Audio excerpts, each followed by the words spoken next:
China's JF-17 Thunder multi-role fighter is one of China's most successful aerospace exports.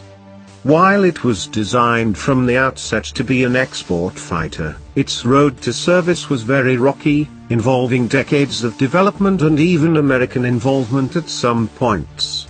Design-wise, it's a fusion of the MiG-21 and the F-16 Fighting Falcon.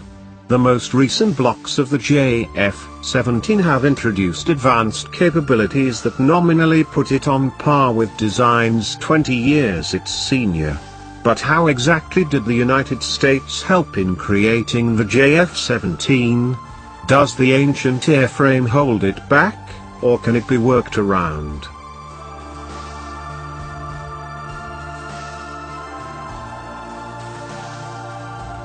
The JF-17 evolved out of a series of projects to produce an upgrade for the Pakistani Air Force's fleet of Chengdu Aircraft Corporation J-7 fighters. As Pakistan was one of the primary facilitators of US aid to the anti-Soviet Afghan Mujahideen, the United States was willing to provide aid to Pakistan in other defense sectors. As the Soviets were preparing to field their next-generation lightweight fighter, the MiG-29, Pakistan wanted an aircraft that could counter it. This resulted in Project Sabre II, an attempt to modernize the J-7 conducted by Chengdu Aircraft Corporation and Grumman. The original iteration of Sabre II only stretched the fuselage of the J-7, redesigned the control surfaces, and changed the location and size of the air intakes. However, the Sabre II was unable to reach the performance of contemporary American fighters or the projected performance of the MiG-29 with this configuration, so Project Sabre II was canned. However, the three countries decided to have another go at it later in the 1980s, resulting in the Super 7 project. This time the wingspan was increased and formed into a similar configuration to the F-16 in addition to the prior aerodynamic changes.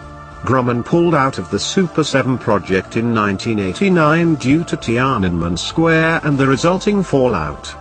The project remained on ice for around 10 years as negotiations between China and Pakistan continued.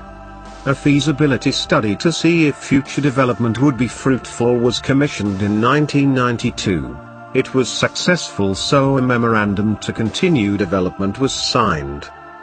In 1998, China and Pakistan recommenced serious development of the Super 7.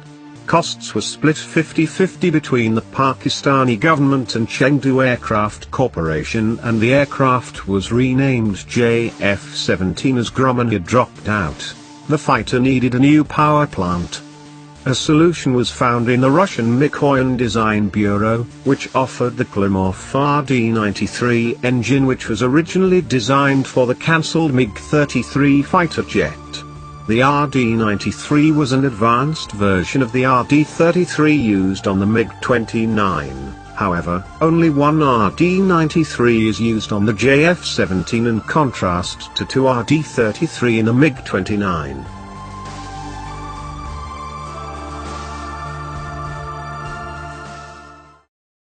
Another key innovation that occurred during the development process was the inclusion of diverterless supersonic intakes on the JF-17 design.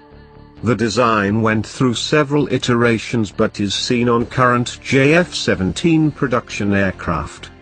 In 2003 the first prototype took to the air. By 2006 the JF-17 was finalized and ready to enter serial production. It was formally adopted in 2007. The first fully Pakistani manufactured JF-17 was created in 2008.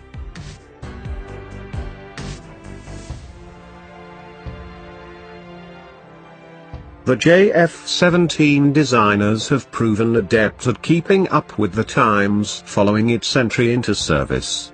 The initial run of fighters for Pakistan have been referred to as Block 1 JF-17.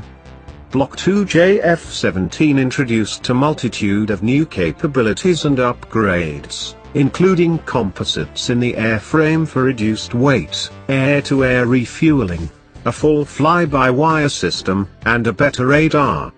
China offered to replace the Russian RD-93 with their own WS-13 and Block 2 JF-17, but Pakistan opted to stick with the Russian engine.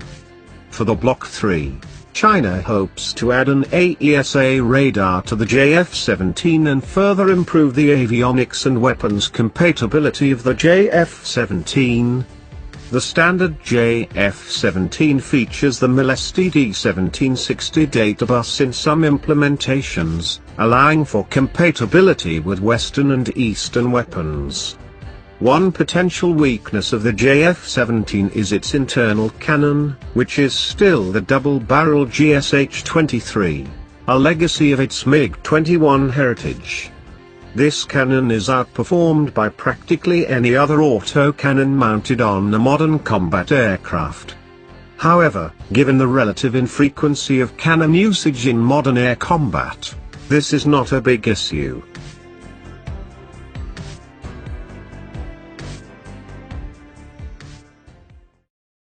The largest advantage of the JF-17 is its cost. At only 15 million per plane in its most basic configuration, the JF-17 is far cheaper than any of its competitors, even used. Block 2 JF-17 cost around the same margin, with Myanmar buying them for only 16 million per unit. This has been the key to the JF-17 export success. A poor nation can field a relatively modern fighter for a very low price. It is yet to be seen whether it can actually perform at its price point in combat, but Pakistan seems to be satisfied with what the JF-17 can do in trials.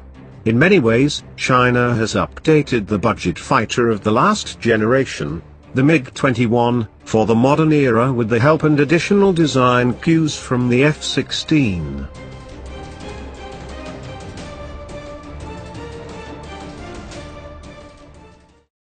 The Chengdu JF-17 is a highly conventional design making use of a tubular fuselage with the cockpit set well ahead along the airframe. The front of the fuselage is capped by a nose cone assembly housing the onboard radar. The pilot is afforded an excellent view out of the cockpit. The cockpit is covered over in a single-piece canopy with a fixed forward assembly utilizing only light framing. Intakes along the side of the fuselage feed the single power plant buried within. Small bulges ahead of each opening help to induce airflow. Wings are well contoured to the fuselage along their leading edges and feature rear-swept surfaces. The wings are designed to take a brunt of the external ordnance load by way of underwing hardpoints and wingtip missile launchers.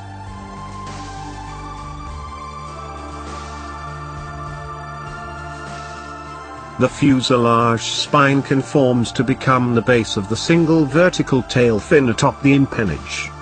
The tail fin sports a severe sweep along its leading edge and a straight form along its trailing edge. All moving horizontal tail planes are set to either side of the empennage for good agility control. The engine exhausts through a single jet pipe found at the extreme rear of the fuselage. Some of the integrated avionics are set in a rear package appearing as a rounded protrusion just above the jet exhaust ring and at the base of the vertical tail fin. A pair of ventral strakes can clearly be identified at the base of the empennage as well. The JF-17 makes use of a fully retractable tricycle landing gear featuring two single-wheeled main landing gear legs as well as a single-wheeled nose landing gear leg. Construction of the airframe is of semi-monocoque approach and made up of lightweight aluminium alloys as well as high-tolerance titanium and steel in certain high-stress areas. Control surfaces are under the management of a digital flight control system while the pilot enjoys the benefits of a hands-on throttle and stick configuration in the cockpit.